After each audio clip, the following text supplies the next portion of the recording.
decision to leave the church, how would you say religion has impacted your relationships, both thinking your relationships with your family, friends, romantic relationships? What did that look like for you? Uh, hmm. Well, growing up, I was homeschooled, and like church was my main community outside of the house, outside of my family, immediate family. So it definitely framed how I engaged with other people in ways that now, like having left the church on less than good terms, is kind of still negatively impacting my ability to be a person in a society to this day. In if I were to give a one-word answer, I would say negatively. Growing up in an apostolic, quote unquote, non-denominational environment, people talk about Catholic guilt a lot. Protestant shame doesn't get nearly Mm, enough screen time. mm, Protestant shame is it hangs over every aspect of my life as a social being. It's not wanting to dance because one, I feel like I didn't grow up dancing enough, so I don't have enough rhythm now. But now I won't do it because uh, I don't want to be laughed at. Because even if it's all in good fun, if I'm having a good time, everyone else is having a good time, that Protestant shame is going to sink in and just ruin everything for me. Like I can't dance because being a growing up in the church has ruined that for me. I feel like it hampers a lot of my own personal development within my relationships because again, it's like shame is such a hard thing to break through, but shame is really like the main leverage that the church has over its members. If nothing else, you will be shamed for something. I feel like growing up in church, I guess especially growing up predominantly in church versus in a public school system, having access to after school programs, growing up really anywhere outside of church, has left me with a lot of shame and left me facing great difficulty in engaging with people communally. Like, I've always had a really good, solid relationship with my mom. We've been through thick and thin, absolute hell, and even watching her maintain her faith has been quite impressive and amazing to me. It's been an inspiration. But there were periods where she didn't quite understand me leaving the church and me not wanting to be around the church anymore. Eventually, after a lot of long, long talks and understanding that from a lot of standpoints, it's like, I can't do this. It does not sit well with me and my soul, if that is even really a thing. Let's say it doesn't sit well with my consciousness. Yeah, so it's interesting because I actually thought about this today. I've actually been having a lot of dreams about my family in general and just like my cousins or people that I don't really talk to anymore and I'll only pop up to one occasion or something, or how I don't really like reach out to my dad like that. And it definitely has impacted my relationship.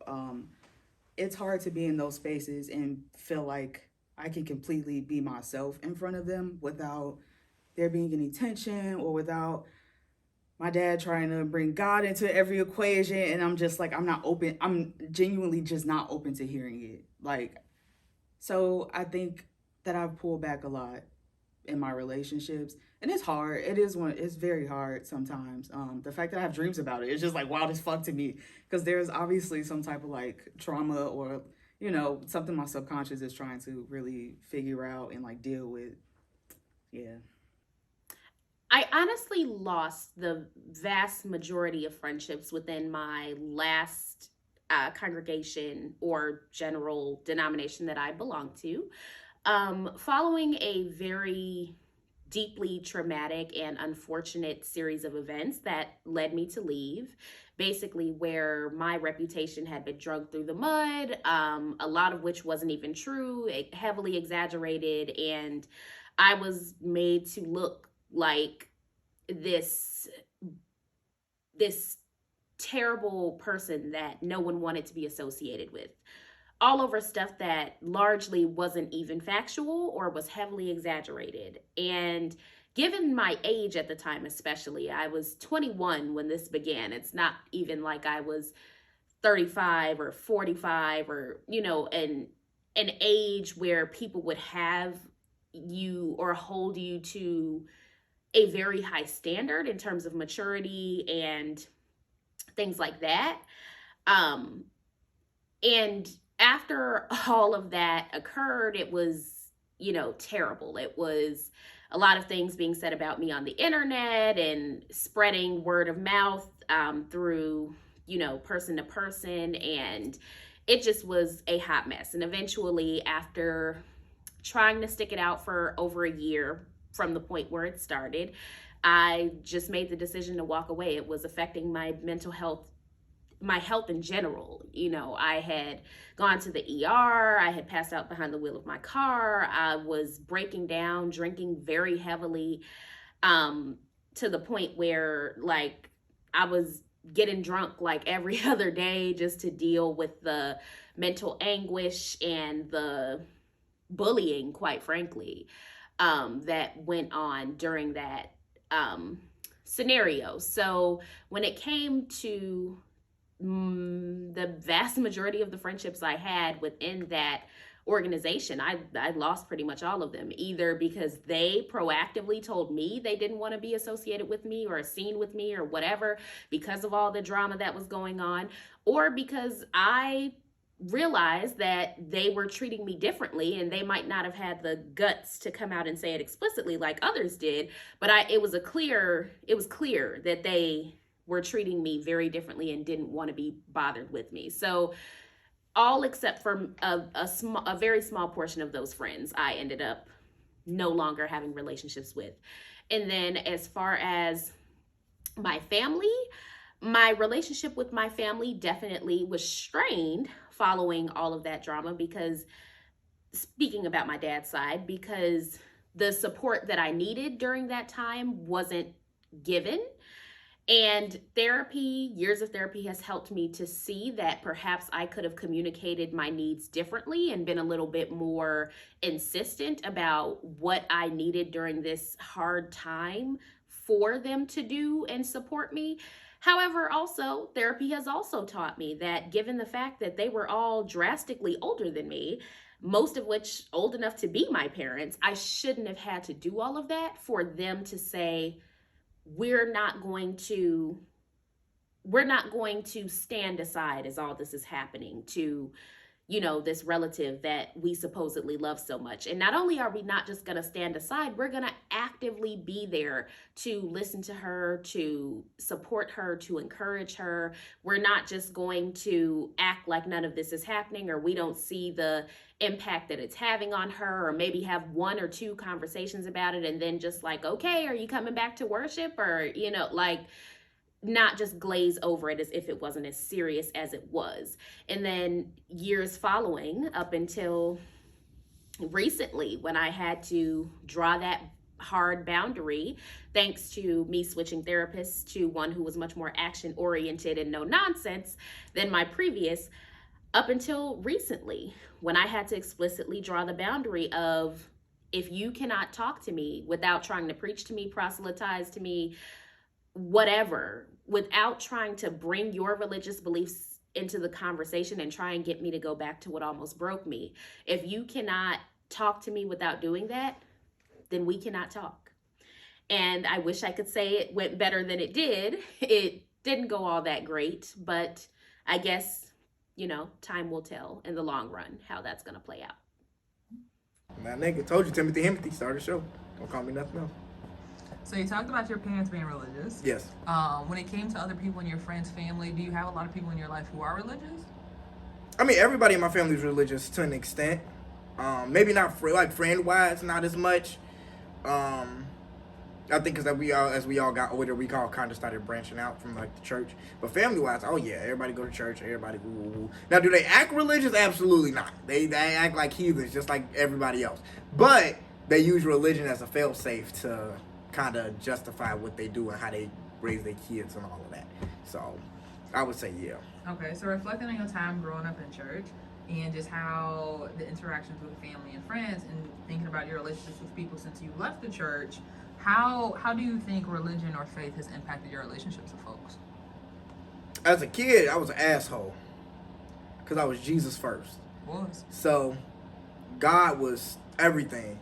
So when motherfuckers started talking about they was gay, that's a sin. I have a text message from one of my old friends in my old phone. Still got all my old phones in my old phone.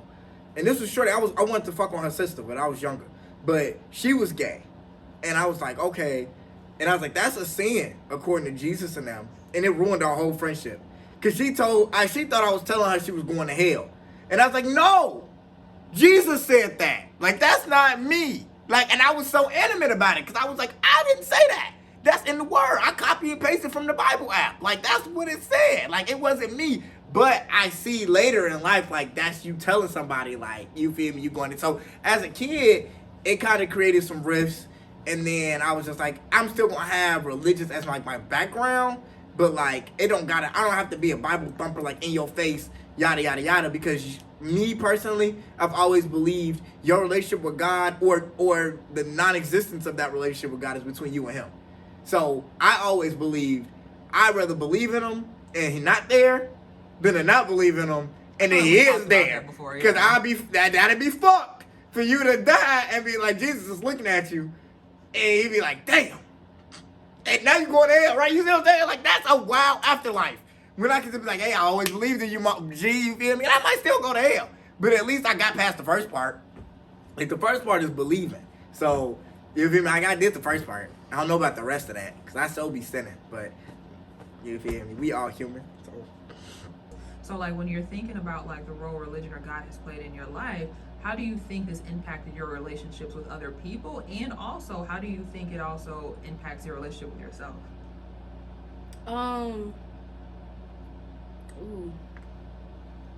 I think with other people,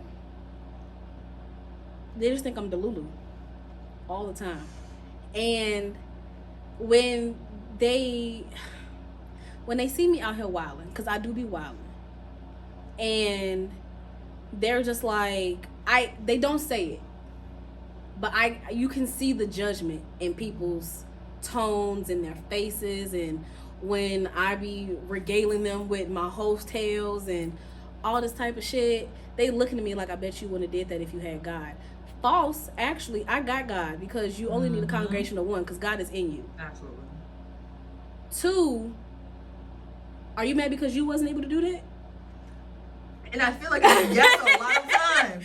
I feel like it'll be yes a lot of times. Not even to interrupt, but growing up in the church, I think about how many women specifically in the church would actively shame, like, younger women. You shouldn't do this, you shouldn't do this. Are you mad because you were pressured into getting married at 20, 21 and now you couldn't do anything, but you see me out here living my best life and, like, now you're upset? Like, I'm gonna let you get back to it, but I genuinely do believe that is it, and it comes off a number of times. It came across as, I suffered, so you have to too. And you picked your story.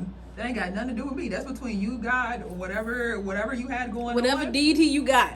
But me over here, I'm living life. Absolutely. To the fullest, actually. But I always felt like an outsider. I always felt like they had, like, it was like the secret society and the secret club. And for the longest, I wanted to be a part of it. I'm like, absolutely. I want to be a part of the secret club. I'm tired of being the odd man out. But the older I got, I was just like, why? That takes away from your individuality. It takes away from your originality. Like, you not growing up in the church and having all these stories and yada yada yada doesn't make you any less worthy of humanity. Because I feel like a lot of church people, if you're not living life right, you're not a full-fledged citizen. Like, and I'm just like, well, who's to say?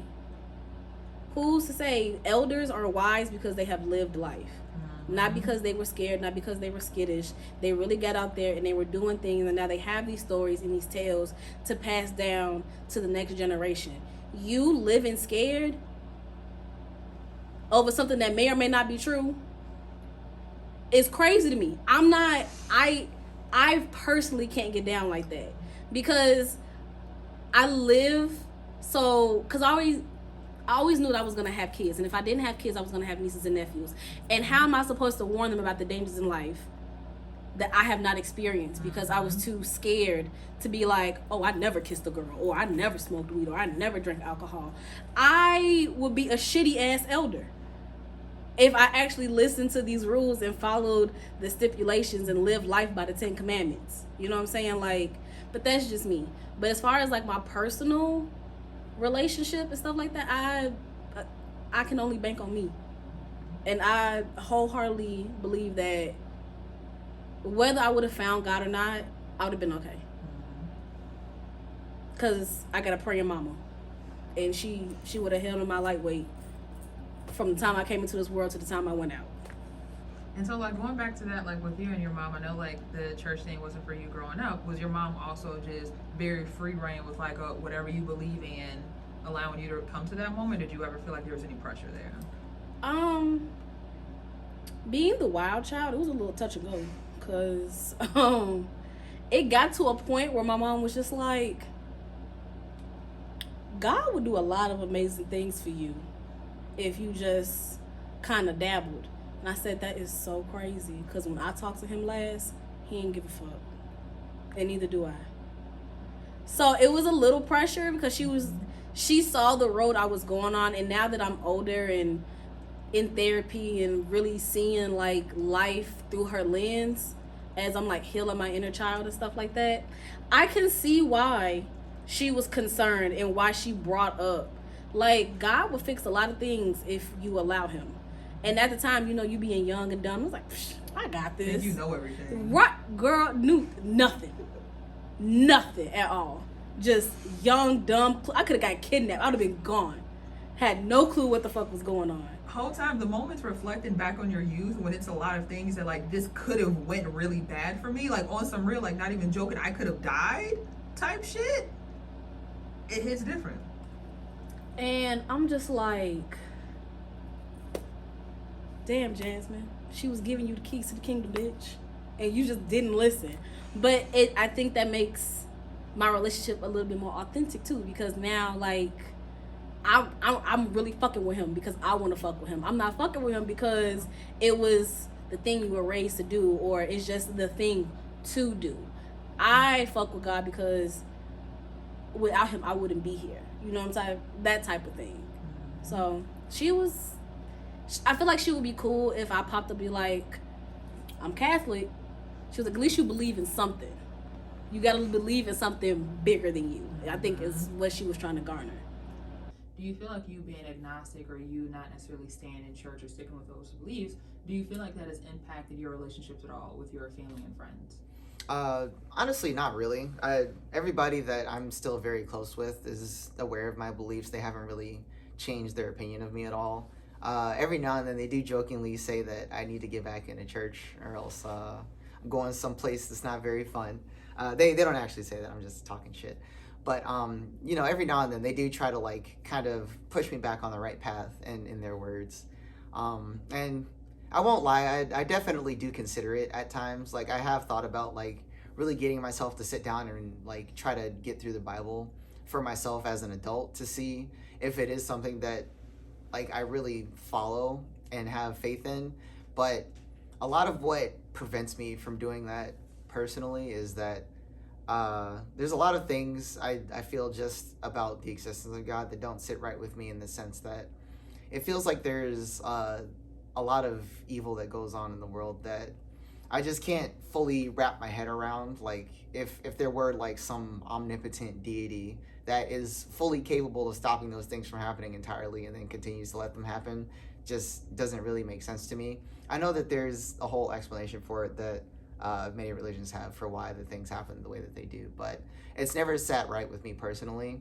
And I feel like, I don't know, I'm not saying I'm gonna be a little goofy, but I'm just saying I'd run things a little bit differently in that position, you know, just putting it out there. But yeah. Okay, so going back to just your experience growing up in the church, and reflecting on your time growing up, reflecting on the time with your family, even your time like with the Bible studies, there are questions on, like, I don't know if I would do the same thing. There are just certain things that didn't make sense. Did you feel comfortable asking these questions growing up, whether that's to your family, whether it's to family, friends, or even to people in the church? Would you say you felt comfortable asking these questions? I honestly couldn't say that I ever really, like, connected the dots at all as a kid, to be quite honest. Like, I don't think it ever occurred to me to really question it in any conscious sense. I think just in the back of my mind, it would just feel like things didn't make sense to me. but it wouldn't occur to me to like verbalize that to anyone. But to answer your question, I do think I would have felt comfortable like asking someone about it. Like if it did occur to me to ask anybody, it just never did, in all honesty. But I do think that if I felt the urge to ask questions about some kind of inconsistency I felt was going on, I would have felt more than comfortable approaching the family friend that I mentioned was running the Bible study. She would have been my go-to in that situation. Growing up, was your entire family religious? Was it just one side? Like, did you grow up in like a Christian household where everyone was the same denomination? What was that like for you? Yeah, and I think for a lot of black families, they most fall under Christianity. I would hate to say all because we do have, black folks who are Muslim, I identify with that religion, and I don't want to speak too much on it. But for my family, most of them identified as Christians. Some of them were more frequent churchgoers. Some of them weren't as frequent. They would be more so Baptist. And how the Pentecostals joke about the Baptists. They're like, oh, there's their weekend churchgoers or part-time churchgoers. Church beef be real. They be real for no reason. I'm like, I thought we was all here to love the Lord and praise the Lord. they over here spreading tea and gossip. I'm like, good God. And here's what tickles me. Church beef is very messy, but I'm not gonna lie. Church beef cracks me up. Like when people be throwing shots from the pulpit. Listen. First of all, a part of me is like, that's unnecessary. And also, why are we roasting people in the pulpit? Do I laugh? Yes, because it's funny. And also at the same time, you up here in the middle of a sermon talking about this other preacher. For why? Don't let the sermon be about that preacher, that backsliding preacher. Please don't. I ain't gonna lie, the shady ass sermons that and you already know who it's talking about. Don't let it be like some big thing that happened in a church where it's like this scandal, this cheating couple, or this person who gets pregnant out of wedlock, and now it's a whole sermon. Now we got to talk about fornications. I got 6-year-olds asking me what's fornication. Like what? I'm 12. I don't know what that is. When you think about like religion, how do you feel like religion has impacted your your relationships with your family and friends? Thinking about like how it impacted your relationship with your family and friends growing up, and how religion impacted those relationships when you started questioning. Yeah, I'm not gonna lie. Religion definitely brought me some of my like friendships. Like a perfect example was Devontae. I think our relationship was definitely boom because we were both cis black males whose parents were very heavily involved in church. So like his parents were really accepting of me coming around because I knew scripture and I knew church. So of course that automatically wrote me off as oh, this is the good friend. That's all parents be needing. They go to the church. Okay. Right. That can have a million other red flags. Who had that fun? It was that Saturday Night Live skit with Pedro Pascal when he was dressed up when he did the women wig. He was a mom for his son that had ADD and all of that, and brought the girl, and the girl had like 100 red flags, but then she was like, oh, can we say grace? And she was like, grace, a woman of God. Yes. Changed our whole perspective. Honestly, growing up, for the most part, my family as a whole wasn't heavily religious. One of my parents was religious, and that's how I ended up going to the church that I did. But outside of that, people talked about church. I feel like it was something they did every now and then. But we didn't necessarily have the Bible-thumping, Bible-toting Christians in my family. I don't know anyone in my family who is a pastor. And I also hope that people in my family don't watch this. I'm like, oh, your great uncle. I don't know you. I really don't. So like from what I know about my family, people weren't necessarily religious with the exception of one parent and one sibling. And that's 2 people out of quite a few people. So growing up, my family wasn't religious with the exception of one parent and one sibling. And as I've gotten older, I've had more people come to God, I guess. I don't know if the best way to say that is. Whereas like initially it was just me, my parent, and my sibling, and then that expanded to both of my grandparents. And then my parent got married, and then they had a child. So now it's like a whole little unit of us in church. But growing up, not a lot of people in my family. When it came to my friends, growing up, all of my friends grew up in religious households, and we were all different denominations. For the most part, all of us were Christian. I and another close friends are Christian, non-denominational. I think other people grew up in either Pentecostal or Baptist churches. So all of my church all of my friends were also very religious. I didn't have any friends at church. That's not why I'm there. I wasn't necessarily the person who was socializing with other people at church, so I couldn't tell you anything about them. When it came to my friends, religion isn't necessarily something that I think impacted our relationship negatively. I feel like us growing up, we would have conversations about religion, and it's very funny thinking about that, because I'm thinking about like high school, where we were both very active and diligent about our beliefs, and we would literally have back and forth conversations on, and I will never forget. Yes. This is sometime in high school.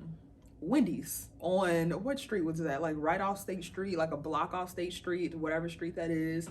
We were in Wendy's and we were talking about animal sacrifice. And Jesus, it was a whole back and forth. Like we were going back and forth, and it's not ever anything I felt like negatively impacted us, but I think it's just so interesting thinking about the conversations we used to have in religion, where it would be a whole back and forth, and still a lot of similarities.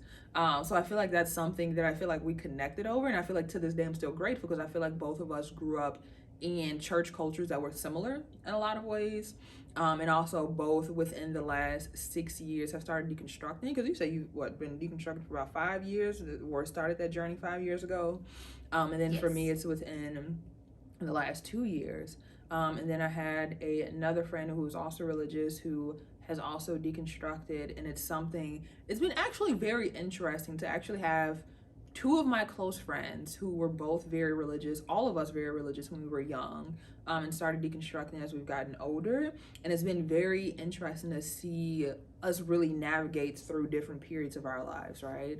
Because with both of you, like growing up, we would have these conversations about religion. We would be very, very, I'm not gonna say troubled by the things we were doing versus being religious, because I feel like we were out here, but also very religious.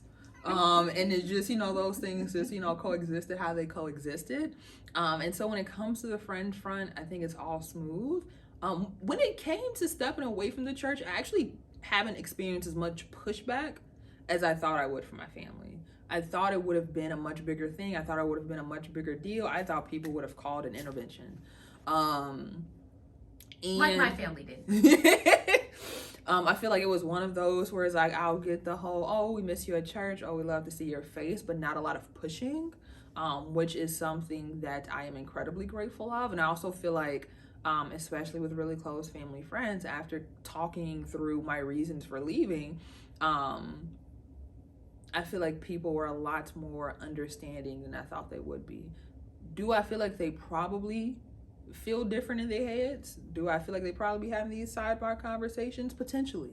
But has anybody come to me? No. But to your point, though, that you made earlier, that just speaks to how much variation there is within the Christian denominations alone.